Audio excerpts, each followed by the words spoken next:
Thank you all for joining us tonight. Diego and I are here are going to go over Juno's 2026 PA deal, give you all some insight into both private student loans and the deal we negotiated specifically. So here's a quick disclaimer to start. You're going to get a lot of information from us tonight about student loans. However, as you know, we're not investment advisors, financial analysts, any of the above. As you can see there, just a couple guys who probably know too much about student loans. So we're going to tell you a little bit about that. We're not a lender, so we can't guarantee anything either. So for our agenda, we'll do a quick intro of ourselves and Juno. We'll go over how private student loans work in the process. From there, we'll jump into the deal that we negotiated for PA students this year. Once again, we'll go over a kind of a student loan process overview and how the Juno process works. Then we'll wrap up with a Q&A and let you all ask any and all questions you have. So I'll introduce myself first. I'm the director of PA students here at Juno. I've been here since the end of last year.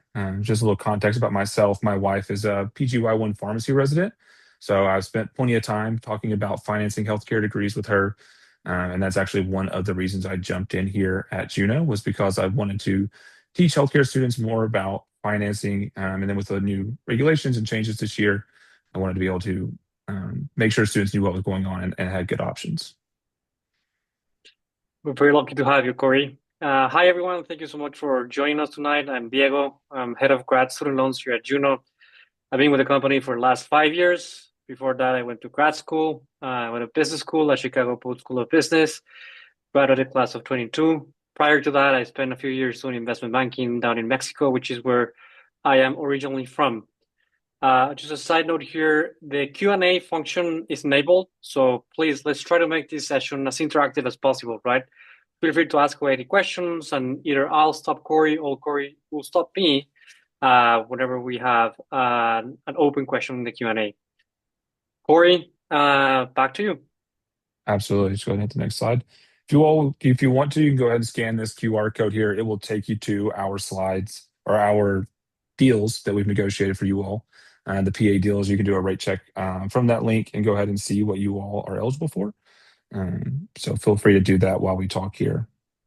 If you want just a second to scan that if you would like. We'll touch base on this deal specific in just a few slides, but just bear in mind that this is a free process. It takes 2 minutes for you to check your rates, and hopefully you like them. As you go through this process, you'll probably get questions yourself, and it's the best place to ask them while we're here live with you. Absolutely. All right, we'll give you some more context here about how Juno works as well. So on the left, you'll see student loans, kind of how student loans operated before Juno came around, but also kind of how students do it now as well outside of Juno. You individually can research your banks, you see all your different options, you go to each individual bank, get your deals. What we do though is we actually aggregate demand in the marketplace. We get students signed up for our platform. Then we go out and talk to those lenders directly, meaning we go out, talk to the banks, the lenders, and say, hey, we have this many students signed up. We're interested in going to PA school or any other graduate program. And then we negotiate deals specifically for those students where we get broader eligibility and we get discounted interest rates for you all. And then by being a member of Juno, like Diego said earlier, is completely free, you get access to those deals on our platform. So essentially, we're just aggregating the demand of students and using that to negotiate with lenders for the best possible outcome for you all. So what that model does is it's going to lead to better offers compared to other private lenders more often than not. So it's very broad, like we said, but it's going to be rare for you all to find something outside of Juno.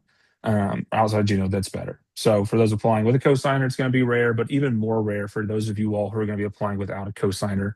So one of the things Juno has done over the last 8 years is created a model where students do not actually have to have a cosigner in most cases if they do not want to. Outside of Juno, about 20% of students last year were eligible for a private loan without a cosigner. Inside of Juno, about 85% of students. So we kind of turned the market on its head when it comes to cosigners in the private world.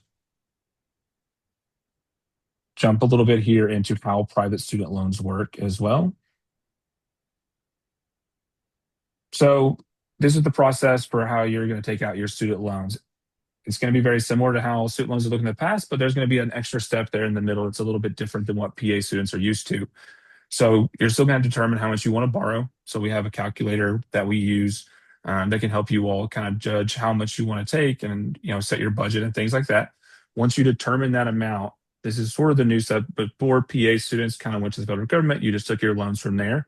However, now you're going to have to determine where you want to take that money from. So, you have the amount you can get from the federal government, but after that amount, if you choose to take that amount, you're going to have to choose where you want to take it from, whether it's Juno or another lender or wherever. And then you're going to complete that process by applying for the loan and get sent to the school, things like that. If you ever need to adjust your amount from your loan, I know a lot of students worry about they need more, they need less, or whatever. Those are both options. So if you are needing to increase the loan amount, you can do so in the middle of your semester. All you have to do is apply for another private loan. You'll go back through the process. Um, yeah, is as long as you're not exceeding the cost of attendance when you're doing that, that's okay. So you can always take out more loans up to the cost of attendance. And if you ever need to decrease the loan amount, say for example, you get to November, you decided that you took out too much money, you're going to have some left over, you can pay that back on your existing loan. But like I said, you're just going to be paying it back. There's not really like a return policy or anything like that. You're just paying it back. But if you ever do either of these, we always suggest you talk to your financial aid office before you do that, just because they're going to give you the best insight on exactly how that process will work on a school by school basis.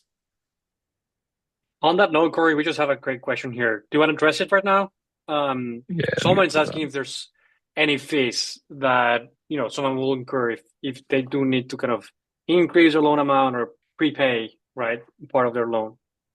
Yeah. So on the decreasing your loan side, if you're going to prepay back on your loan, the only fees that you would incur are if there was interest on that loan.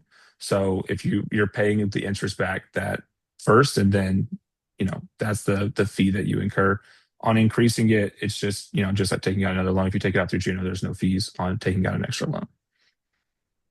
Yeah, exactly. Like a fee per se. Like let me put it this way, if I may, Corey. Like Yeah, of course. every private student loan will accrue interest as long as that money or once that money has been sent to your school. That's the same as federal grant loans, right? So what we mean is, like, say you prepay any amount at any point after disbursement, between initial disbursement and whatever you're prepaying that amount, you would have accrued some interest, right? Assuming you have not paid it down before. So you will have first to pay back that interest, right? And then the principal amount that you no longer need. So hopefully that clarifies a bit that, prepayment process. Absolutely. Thanks for the clarification there.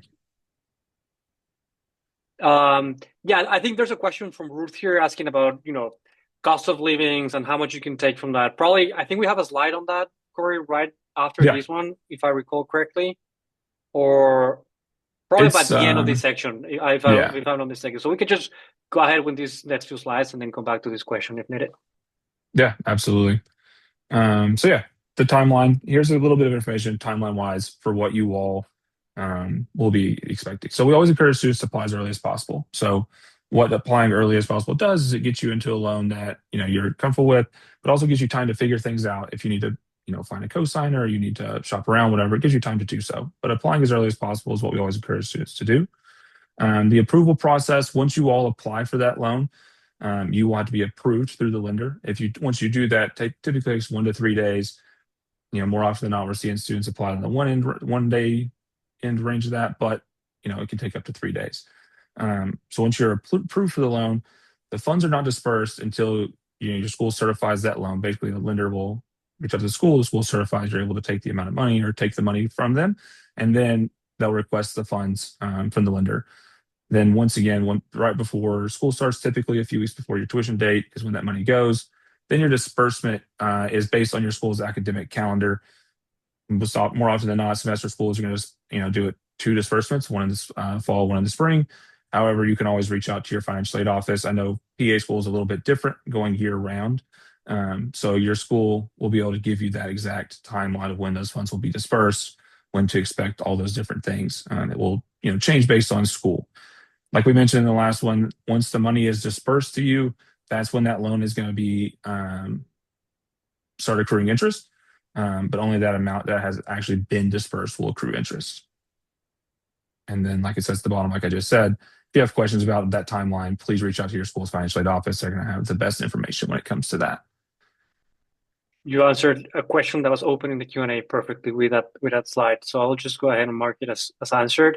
I guess the one thing I'll note here as well is like a private lender is going to do whatever your school asks them to do, right? They're just going to obey that calendar that the school is sharing with that private lender, right? And it's the same for every lender out there, basically.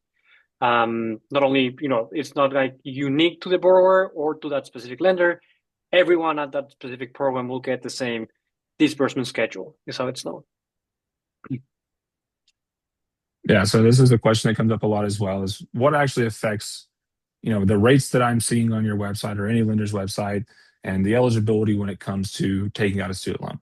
So first off, with the lenders here at Juno, you need to be a U.S. citizen or international with a U.S. cosigner. And then your credit score will then be taken into account as well. Credit history is another part of that process.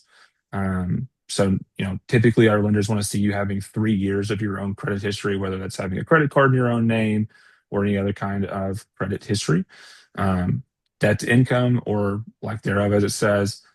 One of the things that Juno has negotiated in the past is where debt to income is not a consideration for some of our lenders. So it's not something you will always have to worry about going through Juno.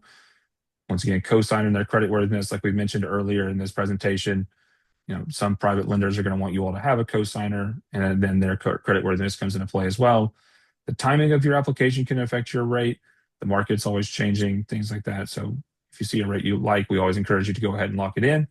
And then the terms of your loan, we'll cover those later as well. But things like the type of payment plan, the length that you're choosing to pay it out over, all those things are going to affect the rates that you see on our website. And we'll do a good job of breaking that down and showing you all those things later. We actually had a rate increase today, so Yeah. that's what you're referring to, I guess, on that point. Yeah.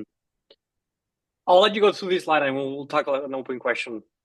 Yeah, of Corey. course. So this is just a general timeline we're trying to show you all. I always tell people I don't show you this to scare you or anything like that. We're just showing you so you can kind of visualize what it's going to look like. So say for you all start this August, it's a 27th month program. You'll graduate in January of 29. From there, you're going to have a grace period with private lenders, somewhere between 6 to 12 months, depending on the lender, where you're not required to make payments. Then, you begin payment in July of 2029.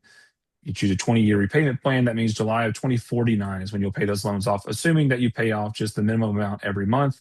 And it's not, the immediate repayment begins at the end, and then you pay it off in 2024, 2049. Feels weird saying 2049. Yeah, it freaks me out every time I say it. So I'm sure a lot of you all are aware of this, and it's probably why you're on this call with us, but kind of break out some differences between federal and private, just to kind of give you all more context. So on the left here, the federal unsubsidized loans are what you all are eligible for starting July 1st of this year, the new limit of $20,500. Last year's rate was 7.94%. I believe this year's rate, Diego's at 8.04%. So, there's an origination fee on top of that of 1.06%. However, there are benefits that come along with those federal unsubsidized loans. And if you plan to take advantage of those benefits, we always encourage you to take that federal money, including public service loan forgiveness. So if you work in a not-for-profit situation, 10 years minimum payments, the rest of the loans are forgiven.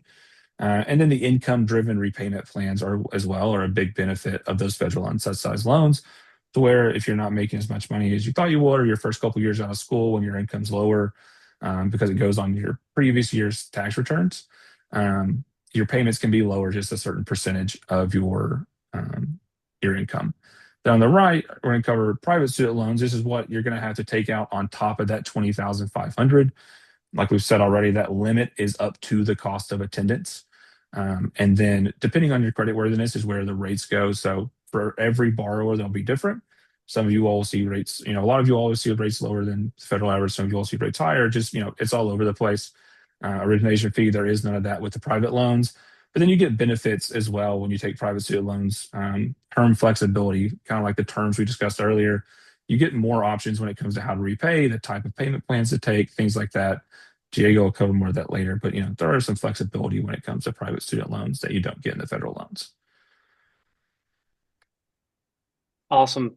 Let's just address this question real quick, Corey.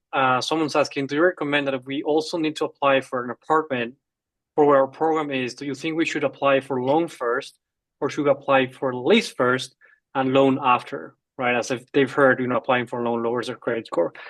Do you want to take that or you want me to take it? You got it. You already started. Cool. All right. Please add anything I might have missed, right? But yeah, I mean, a hard credit check, I think happens. I mean, a hard credit check will happen on the private student loan side. That's for sure, right? As soon as you do submit an application on a lender's website, a hard credit check is going to happen, which will impact your credit score. That impact usually is, between 3 and 5 points.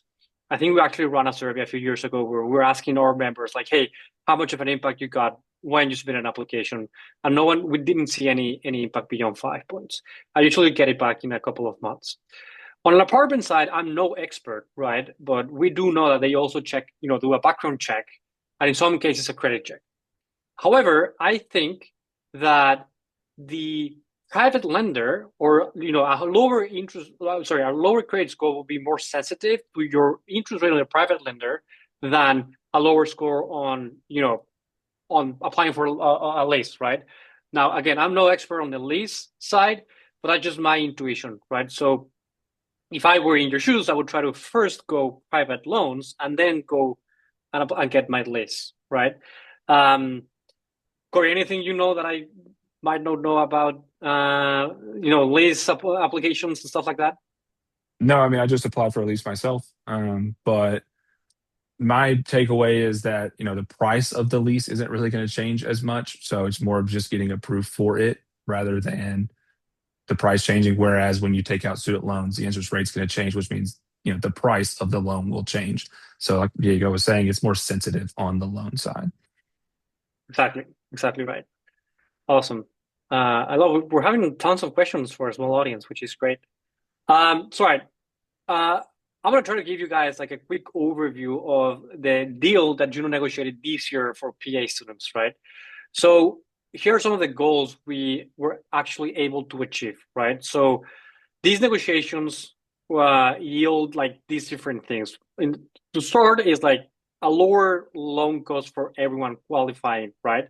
What do I mean by that? Like as long as you qualify for any of our lenders underwriting criteria, you should be seeing a lower cost, right, on your loans, whether that's through discount on your interest rates or some sort of cashback benefit that's unique to Juno members. On top of that, we know that a lot of grad students are worried about being eligible by themselves, right? Meaning some lenders might ask you to have income, right? Or some lenders might ask you to have a cosigner. The way we designed this deal is that you're not required to have either income or a cosigner to be eligible by yourself.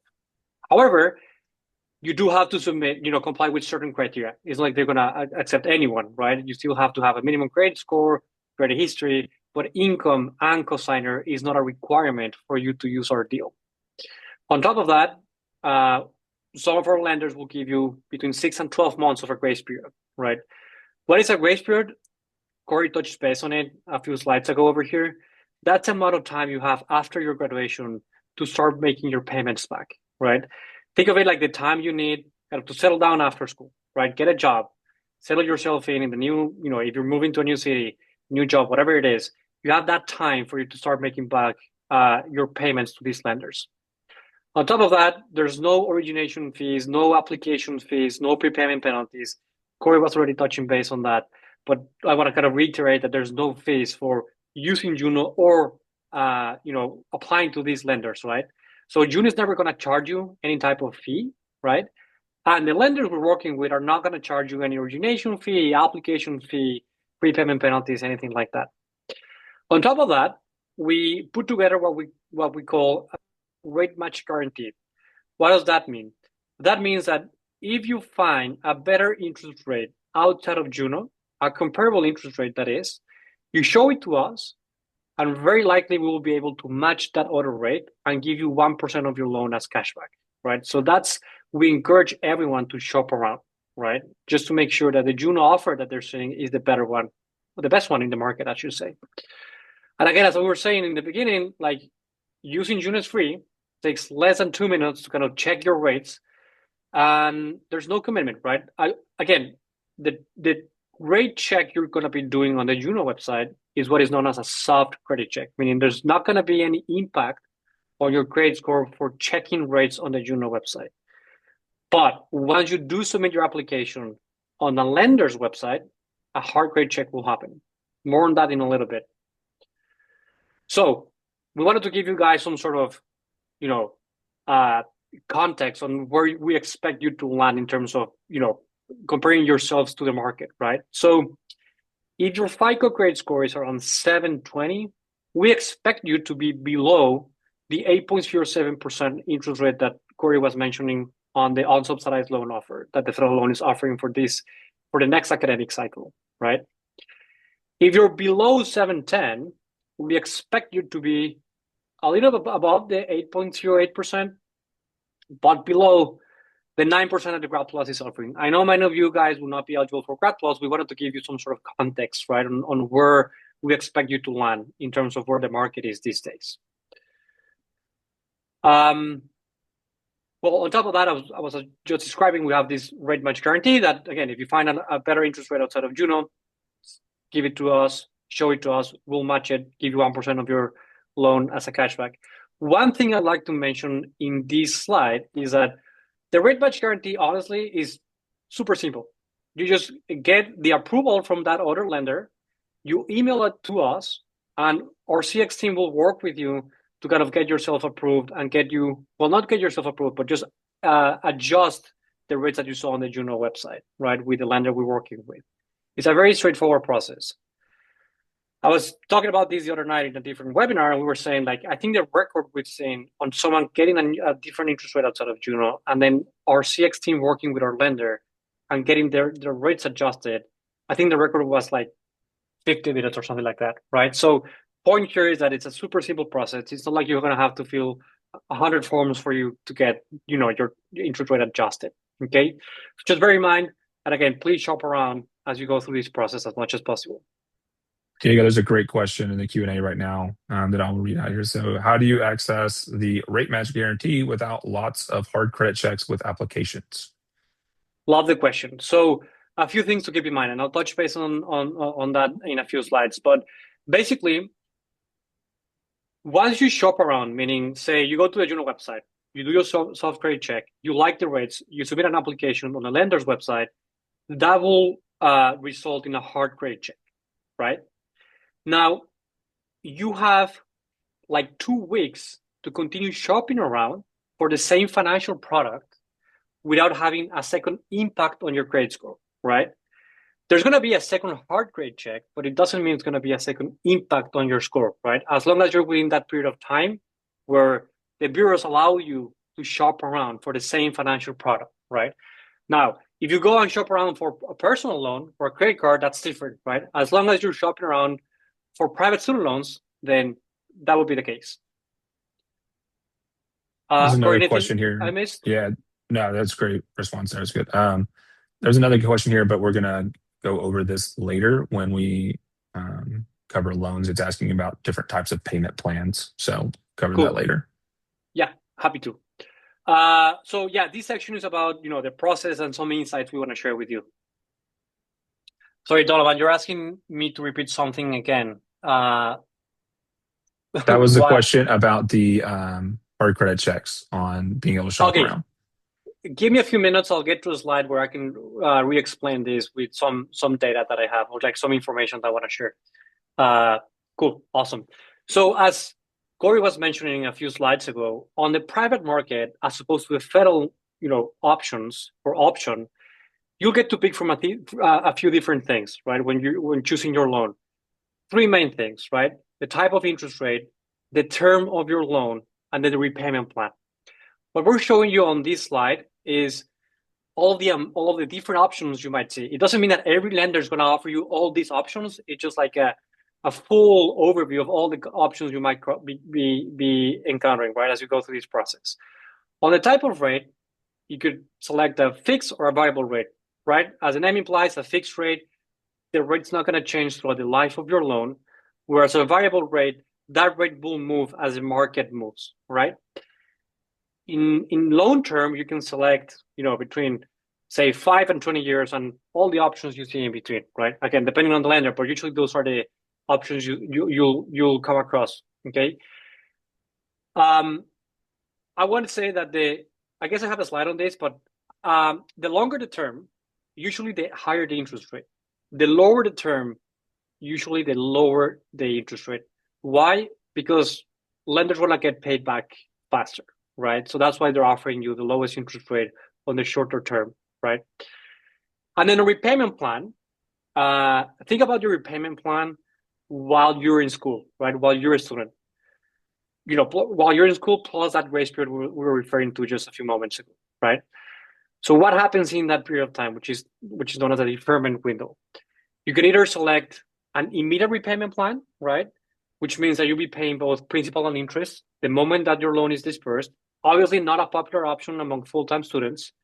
You can select an interest-only plan, which means you're only going to be paying the interest you're accruing every month while you're in school. That's somewhat popular, but definitely not the majority of students are selecting that nowadays. There's a fixed repayment option, which means you'll pay a minimum amount of usually $25 per month, which also results in an auto pay discount, right? So lenders will decrease your interest rate by a little bit, usually 0.25% or 25 basis points if you select the fixed repayment plan. Or you can select, I don't want to pay anything, not even the $25 per month. I'm not going to defer my whole loan until after my grace period is over, right?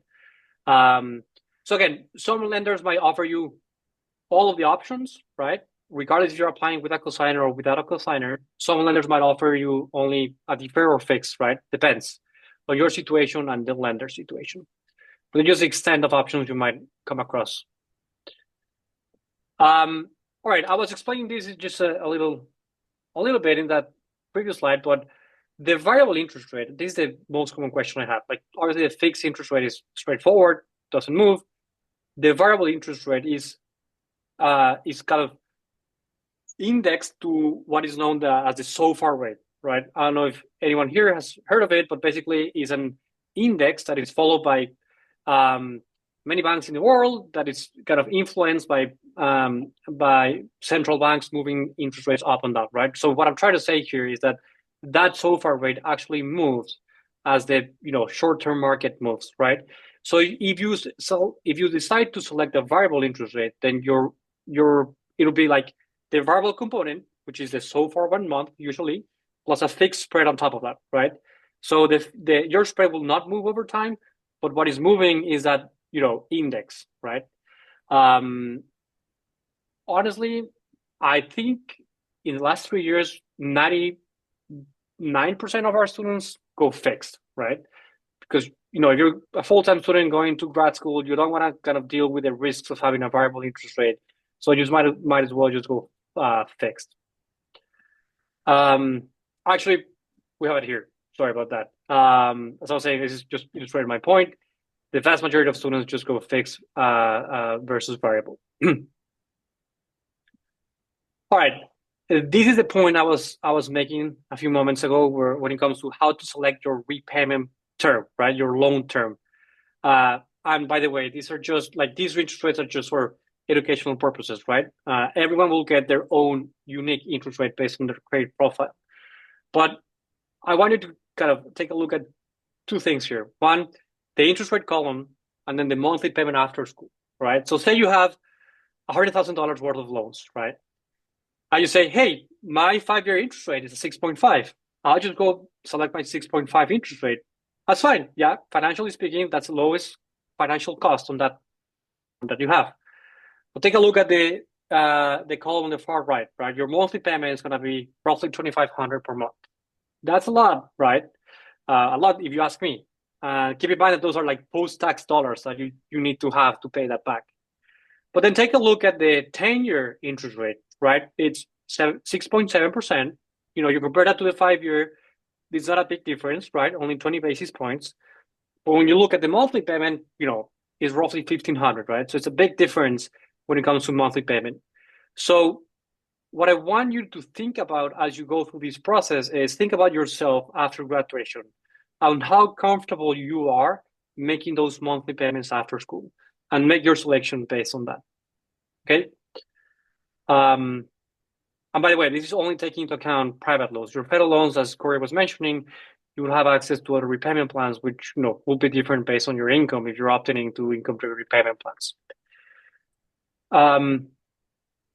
I'll make a quick stop here, Corey, in case there are any questions. I closed my Q&A window, so I'm not seeing anything. Yeah, we just got one. Are you allowed to pay more than the monthly payment? Great question. Yes. As we were mentioning, these lenders will not charge you prepayment penalties. Okay. So that means that at any point in time, you can prepay any amount that you'd like, either 100% of the money you owe, right? Or just say $300, right? Because you have $300 to spare that, given month or whatever it is. So the answer is yes, you can prepay without any prepayment penalties. However, as we were mentioning, you have to pay back first the interest that you've accumulated up until that point in time, right? So say that your loan has accumulated $400 worth of interest and you're prepaying 300. Those 300 are gonna first hit your 400, balance that you have on interest, right? And then you now owe $100 worth of interest. The other way around, right? If you have $300 worth of interest that you owe at that point in time, and you prepay 400, then the first 300 are gonna go and kind of kill the interest that you owe, and then 100 will go towards your principal. You can also pay, that was, talking about prepaying, but you can also pay more than these monthly amounts as well. Say, for example, it's 1,400. You can still pay more than that 1,400 per month. Exactly. It's quite common, that you see grad students prepaying, say like you have some sort of variable income, right? At any point in time, you're going to use part of that income, right, to pay back whatever it is you owe, or whatever you want to use from that income to prepay on top of what your monthly payment is. Another question here as well, Diego. It says 10-year is a common term. Does that include your years in school? For example, they're going to be in school for 3 years. Great question. So I just want to go back to this slide, right? So the 10-year clock will start ticking as soon as you finish your grace period, right? Provided you didn't select that, paying principal and interest while in school, right? If you're paying principal, then the clock starts ticking as soon as you start paying back that principal, right? But I don't expect anyone here to select that prepayment plan. So I would say the 10-year, if you're going into a fully deferred or even fixed payments or even interest only while in school, the clock on your 10-year loan will start ticking as soon as your grace period is over. Great question. Cool. I'm going to go ahead and then, describe this slide for you very quickly. I know we've touched base on it already, but deferred, you don't pay anything while you're in school up until your grace period is over. Fixed payments, again, you pay a minimum, usually $25 during your deferment period. Interest only, you're paying interest that you're accruing while you're a student, while you're in school. And then the immediate repayment, which is, you're paying back both your principal and your interest as soon as the money has been sent to your school. All right. Okay, an extra data point here. A good amount of students actually go fixed, right? Meaning that usually that 25 per month repayment option, 34% just go fully deferred. And then, very few of our students that we've worked in the past go either interest only or immediate repayment, for their loans. So just an extra data point here to share. Okay. Any questions so far that we want to address? No, the last question to address is repeating about the the shopping around window, right? Yeah. Let me see. Okay. I believe we have a slide on that. We should. Yeah, it's in here. Let me just go quickly through these couple of slides, and then I'll touch base on that slide if you don't mind. So probably those of you who scanned the QR code at the beginning. Actually, real quick, Diego, sorry to cut you off, but I have one question that goes back to the fixed versus interest type question there. Yeah. This question is, if trying to build credit history, does the fixed versus the interest or fully deferred, or do any of those impact your credit history? Doesn't matter. It's the same thing. Yeah. Gotcha. Cool. All right. So as I was saying, like if you scan that QR code at the beginning, you're already familiar with this, information I'm showing the screen. But basically what I try to kind of showcase here is how simple it'll be for you to kind of fill out the soft rate check form on the Juno website, right? We'll just ask you for your personal information, your address, where you're going to school, and your financial information. We do ask for your SSN. It's encrypted. No one sees it. We don't even store it in our database.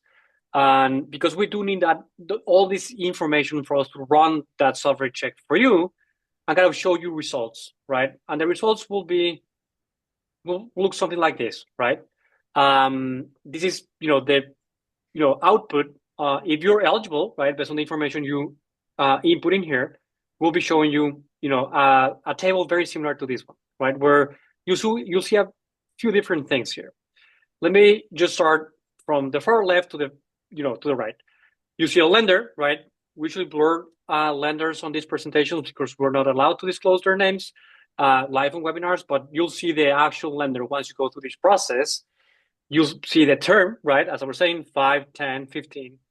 The APR, which is the financial cost. If you hover over the APR, you'll see the interest rate as well. You'll see a monthly payment, right? The monthly payment will describe how much you're making in monthly payments in and out of school, kind of depending on the repayment plan you're seeing for that specific row, right? The Juno benefit, in some cases it'll be a Juno cashback, in some cases it'll be a discounted interest rate, and then we do a quick calculation on how much the actual financial cost of that loan will be.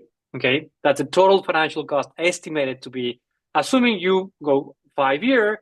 You go, in this case, I'm just describing the first line here, right? If you go 5-year fixed payments at a 6.65% APR, then that means that roughly you'll be paying in interest for the life of the loan, roughly $6,300, right? And then you'll see the apply now option that if you click on it, we will be sending you to that lender's website, which is our partner, right? Where you will complete your application. Couple of things I'd like to clarify here. One, these rates, whenever you see them on the Juno website, are not quote unquote locked in until you hit that apply button and you submit an application on the lender's website. Why are they not locked in? Because this is a soft credit check, right? A soft credit check, think of it as just a glimpse in time, right, on where your rates would be at that point in time, if that makes sense. Because it's not a hard credit check, I cannot guarantee those rates for you. I cannot hold those rates for you, right? I had a couple of students this week, last week, I should say, that saw very good interest rates on Juno. They came back a few days later and something happened in the market that those rates moved a little bit. And there was nothing I can do to kind of get them back to the original interest rate that they saw because they didn't hit the apply now and submit the application on the lender's website.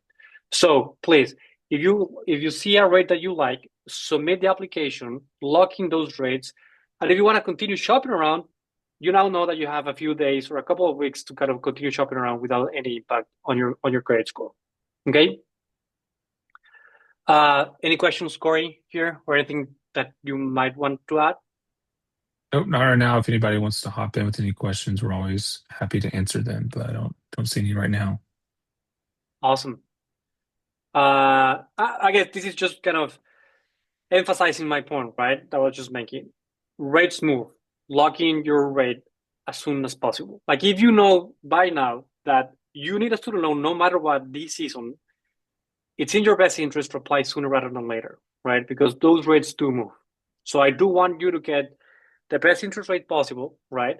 And again, jump into it, right? Be proactive and lock in those rates as once you know how much you're gonna be needing for the next academic cycle. Yeah, one thing I'll note here that I haven't mentioned, I guess, is that once you submit that application on the lender's website, it'll take between 1 and 3 business days for you to be approved, like formally approved. Once that approval comes in, usually you have like 30 days before that approval expires, right? So you can lock in a rate for 30 days, right, before fully committing to that loan. I guess this is just something that Corey was already mentioning at some point on the slides he was touching base on, but you can adjust your loan amounts later in the year if you need, right? Either up or down, depending on what you want to do, as long as you please keep your financial office in the loop. That's super important. Always keep them in the loop whenever you want to kind of adjust your loan amounts. Okay, now to the open question that we have. This is what I was mentioning a few moments ago, right? FICO allows you to shop around without multiple credit checks on your profile for a 14-day window. Okay, and Corey, if you don't mind putting that link on the chat for me, so that people kind of read this article, which is not written by Juno, it's my FICO article, but this is what I was referring to, right? Once you hit the apply now option here, like the apply now button here, and you lock in those rates for 30 days, you still have 14 days after that has happened for you to continue shopping around. Okay, and again, I'm pretty sure you won't find any like better interest rates outside of Juno, but if you do find one, please let us know, and we'll work with our lender to kind of adjust your rate down, based on the other interest rate that you found. Okay. Cool. Well, one thing I guess we haven't mentioned, Corey, and I'll use this slide to kind of mention this, is that Juno is here to kind of be a resource for grad students, PA students, of course, right? So, Corey, you will not let me lie, right? How many hours of your week you spend talking to students, right? So we make ourselves available for free to students to kind of guide you through this process.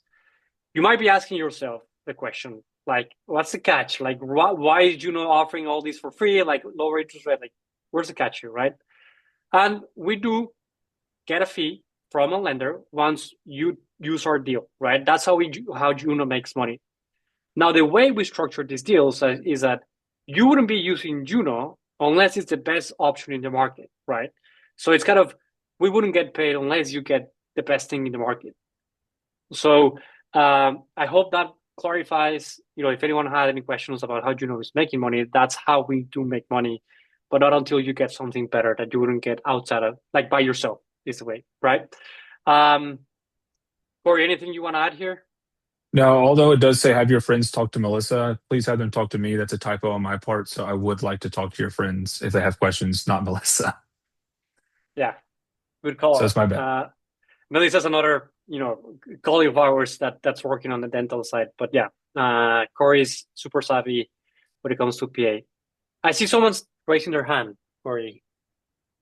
I do not see that on my side. So I see. Yeah, if you want to type your yeah. question in the Q&A or the chat would probably be the easiest way. Unless you want to ask out loud, we can, up to you, Diego. How want to do it? Look, I have an option here, Stephanie, to allow you to talk if you want to go ahead and unmute yourself. Unless that was a mistake that you were raising your hand.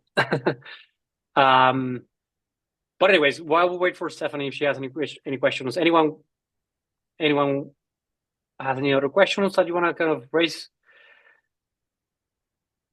It was a mistake. All right, Stephanie, don't worry about it. I will lower your hand. Awesome. Cool.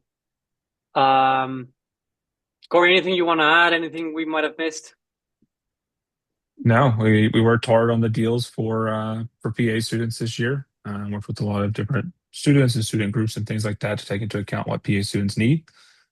So happy to be able to present these deals to you all. If there's questions you all have about them, we're happy to answer them. I see a question in here. For the student's employment income, should we put 0 for those who won't be working during PA school, or should we put our current income? Thank you. Great question. The answer to that question is put your current income, right? I know it might sound weird, like, hey, I'm going to full-time student to PA school. Why use my current full-time income? So let me try to give you a short answer here. Lenders want to see how much you're making, recently, right? So you should be putting an amount there that you can prove with a recent pay stub, right? And a pay stub should not be older than 30 days, right? That's the rationale. When we talk to lenders, they tell us, like, when I see these students kind of already making that money before going to grad school, then our assumption is that most likely they're going to be making that once they've graduated from grad school, right? So that's kind of a rationale they're using why they're asking you for income at that point in time. So anyway, I don't know if that was a question, but happy to share the rationale behind it. Sorry, Corey, anything you wanted to add there? I saw you were muting No, yourself.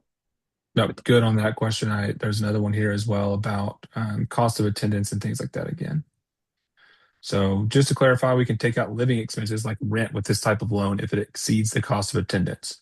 No, the cost of attendance is always going to be the maximum that you can take out in a student loan, whether that's a federal or a private student loan. So the cost of attendance, then you subtract federal loans, any scholarships you have, what's left over you can take in private student loans. But with the student loan products, you can never exceed the cost of attendance. Anything you want to add Great there, question. Diego? Yeah, I mean, it's cost of attendance minus any financial aid, right? That's one thing we would like to clarify. So if your cost of attendance is 100K and you're getting 20K worth of scholarship for that academic year, then the maximum amount you're allowed to borrow from federal and private, a mix, right, or whatever it is, shouldn't exceed 80K, right, in that example. So, I so will yeah, I just will add as I'll add as well. If you have it's rare, but if you have a circumstance to where you feel like you need a higher cost of attendance, sometimes people have children or dependents or things like that.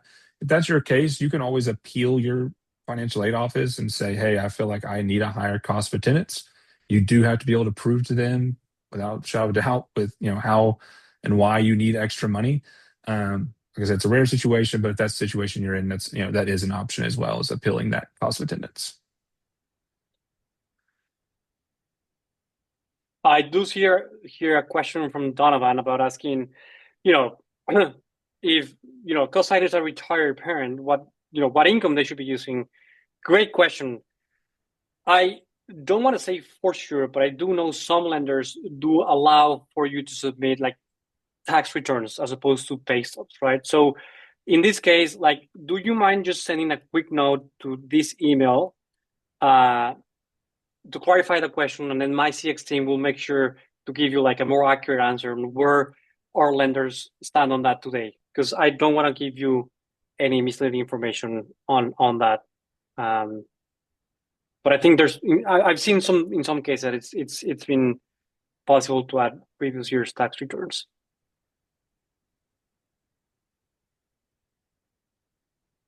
Well, while we get more questions, if any, I will just add that our deal is open to anyone. Basically, it's not like you had to join the group prior to us doing these negotiations, right? So, if you come across, other PA students or any grad students for that matter that they do need a private loan, Juno is open to anyone. Okay, so feel free to send them our way.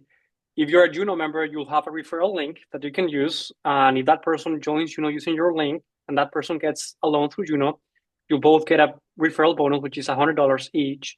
So, help us spread the word is, I guess, what I'm trying to say here. The deal is definitely not closed to anyone. On the contrary, it's open to anyone who is in need of a private student loan this season.